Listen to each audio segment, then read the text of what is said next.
po yung ina-offer namin. Tsaka, ito din po yung accessories sa wall cladding. Meron din po kaming cornesa.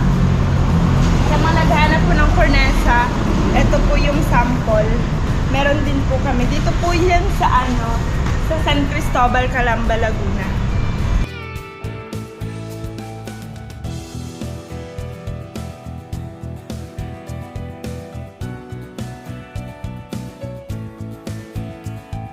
Ayan, para dito mga boss sa ating high ceiling. Ito may cube na tayo, pinturahan na lang. Pagkatapos pinturahan, saka natin ikabit yung PVC panel. Ayan, canopy, ayan, binubuo na yung ating canopy. Tapos mga boss, yung ating trusses. Ayan, binubuo na yung ating trusses dito. Ayan, ito yung mga poste natin na 4, palima yung pinakadulo. Ito, nakatayo na yung 4, nabuhusan na yan. Ayan, matigas na yung buhos niyan. Pang-4 nating poste. Din ito, binubuo na yung ating trusses.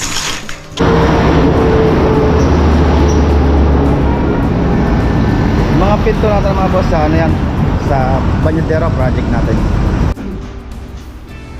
Yan mga boss, dito na tayo sa Bañadero na project natin. Frame na tayo dito. Itong kwarto, tapos na mga boss. Tapos na yung kaysa may isang kwarto.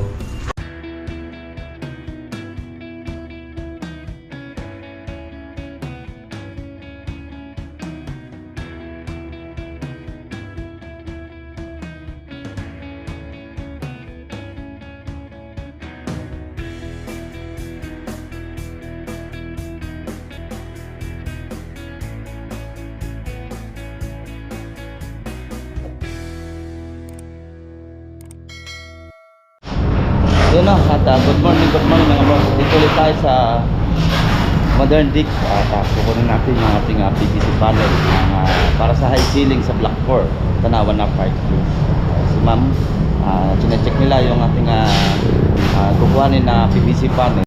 At samahan niyo ako, check natin yung PVC panel nating school.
Nagbebenta po kami ng WPC po.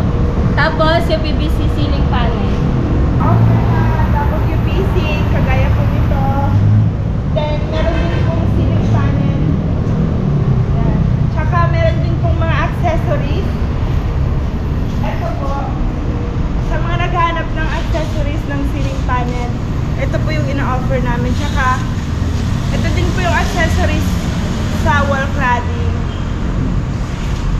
Meron din po kaming cornesa. Sa mga naghahanap po ng cornesa, ito po yung sample.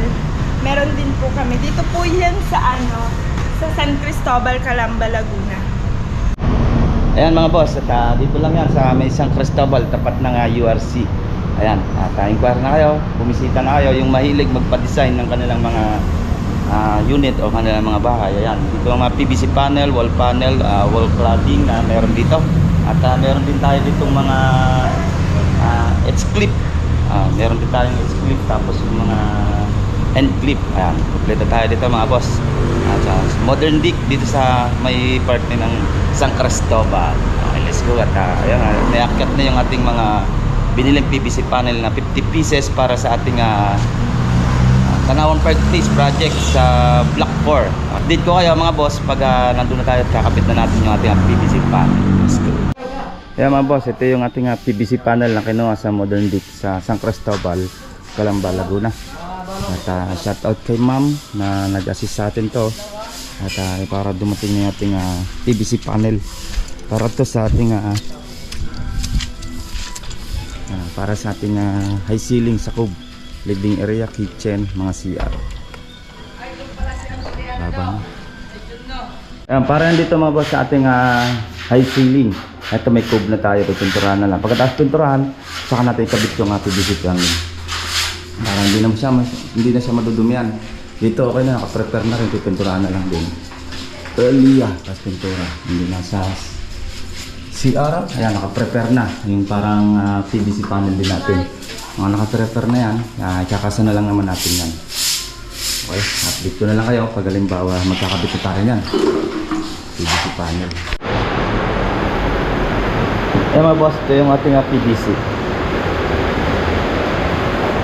Ito na yung ating PVC para dito sa ating hintay pa natin makinis yung kanyang tube. Ayan, may masilyan na. Pinturahan mo natin dahil madali lang na may kabit yung PVC na yan para hindi na madumi yan. Update naman natin dito sa second floor. Maulan mga boss, oh. Masang ulan, oh. Ulan na naman tayo. Dito, ayan, batak na tayo ng tansi mga boss. Tiles yan para dito sa ating tiles para dito sa ating hagdan. Ayan na. At nakabit na ito. Tapos na yung kanyang division. Ayan. Hindi na minamasilyahan na lang. Dito na. Masilyahan na.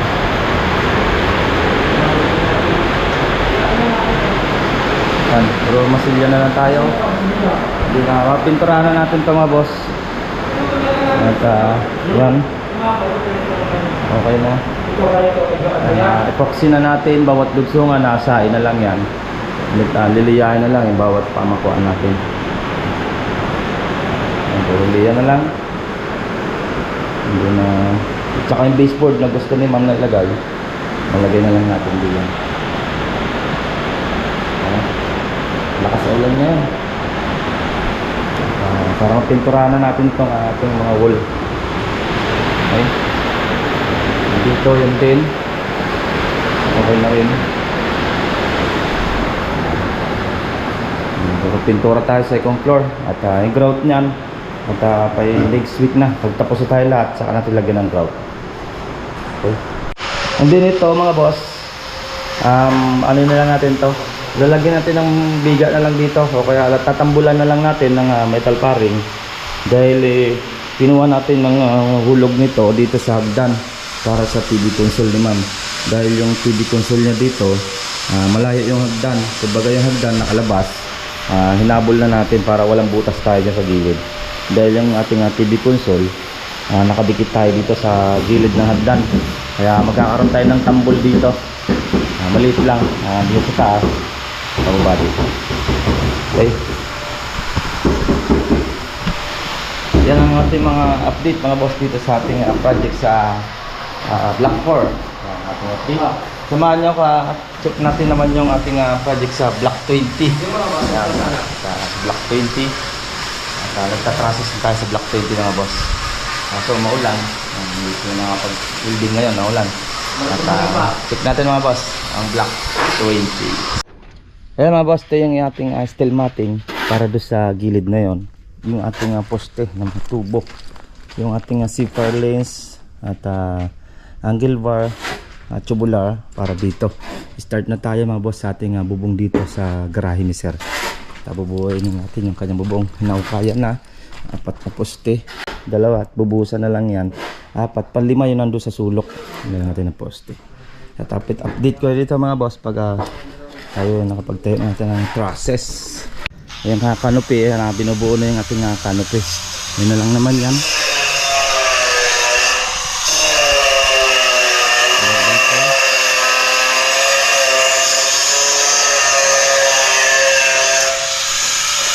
Tapos mga boss, yung ating trusses, yan, binubuo na yung ating trusses dito. Yan, din yung mga poste natin na 4, palima yung pinakadulo. Ito, nakatayo na yung 4, nabuhusan na yan. Yan, matigas na yung buhos niyan. Na pang-4 nating poste. Then ito, binubuo na yung ating trusses. Okay, ito na.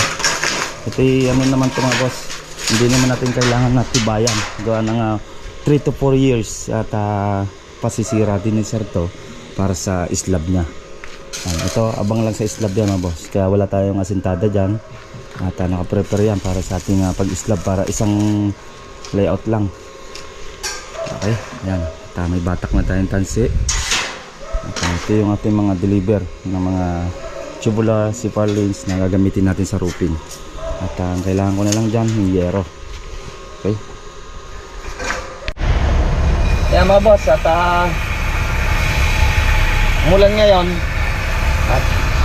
ngayong araw, hindi mo natin pinagawa sa block 20 dahil hindi rin sila makakapag-building doon sa labas. Pinukus na lang muna natin dito sa block 4 yung mga tao. Malakas ang ulan. And then nagkakabit na sila ng PVC panel, pero yung upload natin yan na PVC panel, so next na upload natin ay upload. And then ngayon, papunta ako sa Banyadero, yung project natin isa. Dadaan pa ako ng Globe Master para makabili ng mga pinto. 3 pinto ang gagamitin natin doon. Okay, samahan niyo ako at bibisitahin ko yung isa natin project sa Banyadero. Let's go!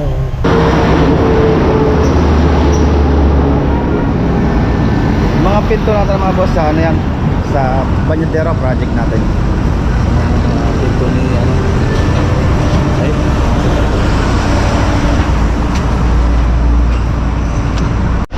Ayan mga boss, nakabili na tayo ng pinto para sa room, sa project natin sa Banyadero. Ito sa Globe Master. Ayan, sa may sa halang lang mga boss. Ang mga doorknob andito na rin. Ayan, mga doorknob, ang mga bisagra natin mga boss. Tapos doorknob, yan na. Okay. At tara, samahan niyo ako, punta tayo sa Banyadero project. Let's go. Yan mga boss, dito na tayo sa Banyadero na project natin. Yan, frame na tayo dito. Itong kwarto tapos na mga boss. Tapos na yung kaysa may sa isang kwarto. Sa pangalawang kwarto okay na rin. Then dito na sila sa living area. Living area. Yung pangatlong kwarto okay na rin. Tapos na. Tapos na rin yung isang kwarto. Ito na lang ang CR nila. Hindi na itong gilid. Ito yung kanilang binubuhat lang nila yung pinto na 3 binili natin sa Globe Master. Yan ang update natin mga boss dito sa Banyadero project. Sa living area medyo mababa lang kasi yung trusses, tumama dito yung trusses. Yung trusses na lang kinuha natin ng level, pero kung mataas yung trusses pwede pa natin itaas yan kasunod yung isang tao. Okay, ayan, puro frame lang muna sila ngayon. Ayan, frame lang muna. And then ito, meron pa silang CR at itong gilid. Okay, 3 kwarto, okay na. Yung mga pinto natin dito ikakabit niya mga boss. Tsaka yung pangatlo. Ayan yung pinto natin para dito tsaka para doon. And then isa pa, kinukuha pa. 3 lang naman yan. Ayan mga boss, at ating kunting update dito sa Banyadero project natin sa high ceiling. Okay, at na-deliver na natin yung kailangan natin ng pinto na 3 para sa mga 3 room.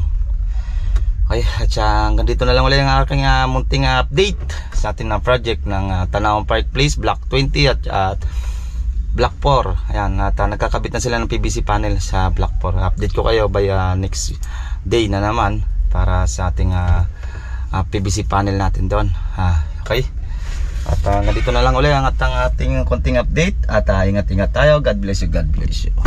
Ito pong J. Uragon Vlog, napakaganda po ng channel na ito, no? Tungkol po ito sa construction. Actual construction po ang channel na ito, no? Pag pinanood nyo po ito, panalo po kayo sa channel na ito. Napakaganda po ng mga video niya. Lalo na pong magaganda, no, yung mga iba't ibang design niya. Kakaiba po yung mga iba't ibang design niya sa mga kisame. Subukan nyo pong panoorin J. Uragon Vlog na ito. Matutuwa po kayo pag pinanood nyo po yung mga video niya. Maraming salamat po.